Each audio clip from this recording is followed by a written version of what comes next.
So I packed up this morning and I learned that the mosquitoes, they need to sleep too apparently, because I haven't had to wear a head net, and that in and of itself is just a great start to the morning. Hopefully we have a great day in the mountains, climbing up to the highest point, Adigan Pass. I'm looking forward to that beautiful mountaintop. Cheers. 127.5 miles until resupply. It's 4:20 in the morning and that's the sunrise coming up over the ridge behind me. So glad I looked over my shoulder. Temperature is just the best. It's like amazing. Yeah, I'm good. Just gonna have some breakfast. What time is it? Sorry, 5:45 to 6. Okay, then I'll keep moving for you. Awesome, thank you. Yep.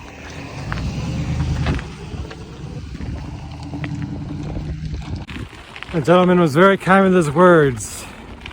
He said, "You'll probably make it."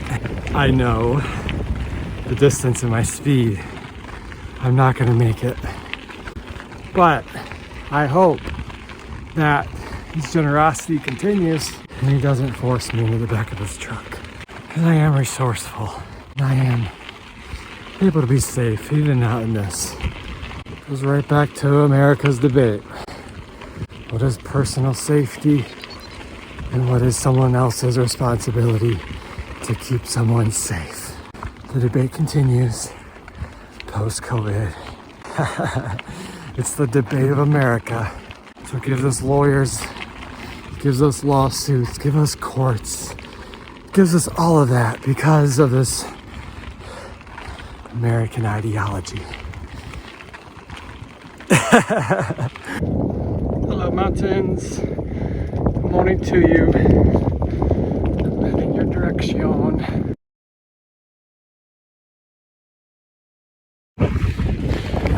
Hey guys.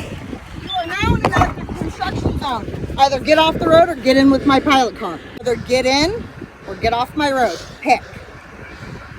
Jeez, why are we so mad? My responsibility. Okay, what about laws? Because legislators write laws. Laws where you're missing the point of I don't have time to be for treated this. like a vehicle. Because if I get hit by a car, I'm treated like a vehicle. I'm not.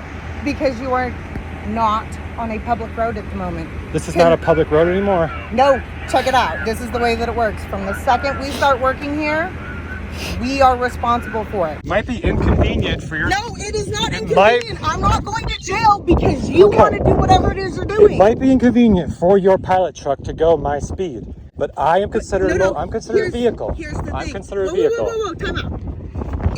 The other guy told me, like he could only go a certain speed because he was being tracked or something like that. I am being tracked. It's right here. Okay, here's the thing. All you got to do is tell my pilot car driver what speed to go. Like an Argentinian. Yes. He was here last year. We did it for him. I have no problem doing that for you. So, what do we need to do? You can either go through with her at the whatever your average speed is, and we can make that happen for your tracking.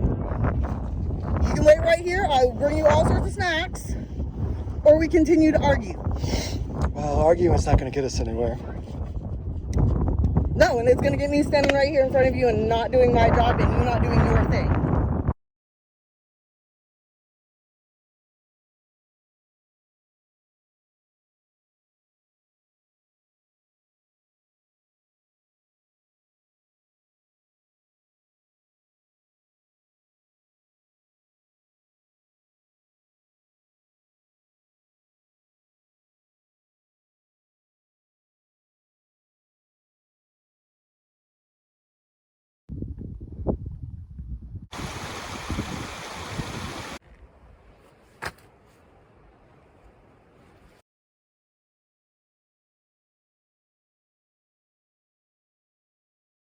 Yeah, I walked the last mile of this. A couple times I rode.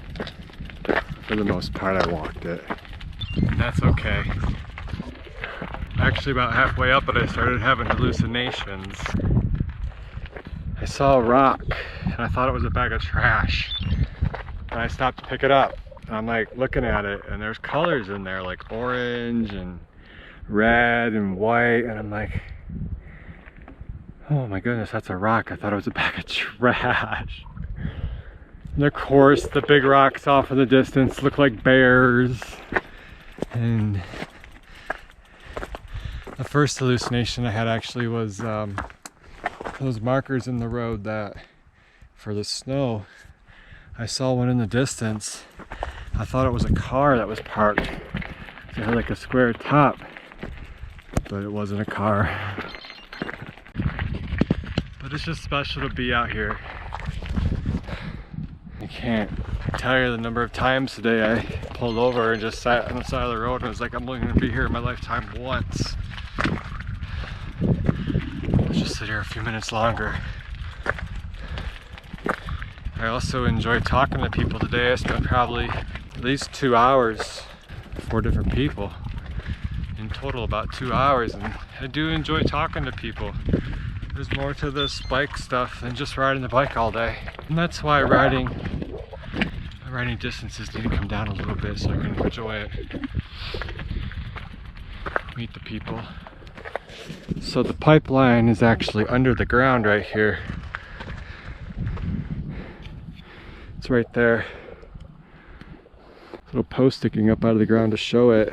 Oh, it's amazing the amount of gravel that's been moved for this. I guess that's what we do to the world. We move gravel everywhere, build roads.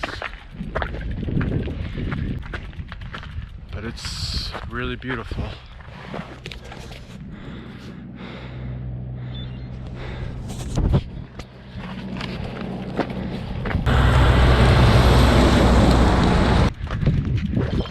I came out here to be changed, and only the way the trail can change the way you see the world. Over the top.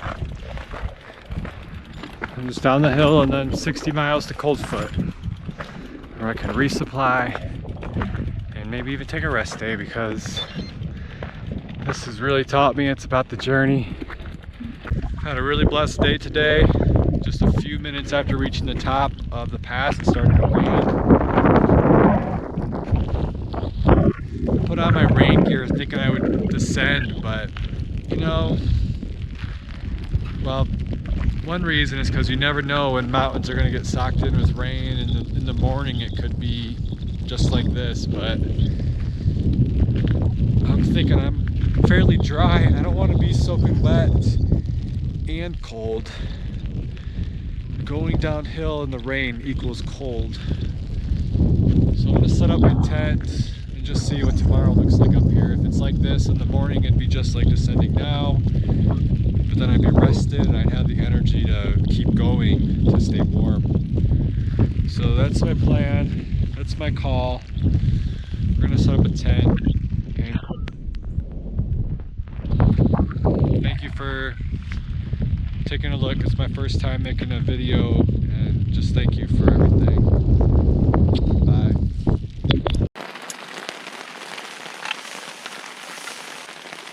So I talked to people today, and one guy is a 69-year-old truck driver. His pension right now will pay him $10,000 a month, but he's waiting till 70 and a half to retire, because then he'll get $12,000 a month. $2,000 more a month from his pension. Looked at me and he looked at my bike and he said, "You aren't doing anything productive with your life on that bicycle."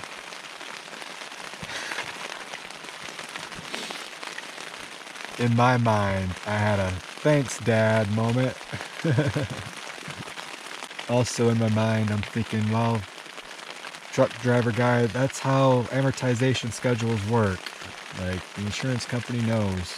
You take it later, you'll collect less because you'll die, and you're coming up on 70 and you're coming to the last decade of your life. It's about more than driving a truck for money, brother.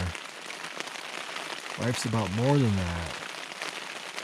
But I didn't say any of that because there is no teaching old dogs new tricks. It's just an observation I can have within myself when I interact with someone. And it was a talk at, because there's not a question being asked there, you know? They just talk at. And I took my food bag and my trash bag and put it away from me. So there's no food in my tent. taking the right precautions, making the right choices. Life's all about making decisions that do not compound against us. It's about making decisions that compound for us. And this is an example of that right here, right now, on top of this pass. And I'm blessed that the rain came when it did, because I was on the top and safe and able to pitch a tent and appreciate the good moment in that. And that's what bikepacking brings to me. So it's a good night. I'm gonna go to bed now. Bye-bye. Good, beautiful morning to you.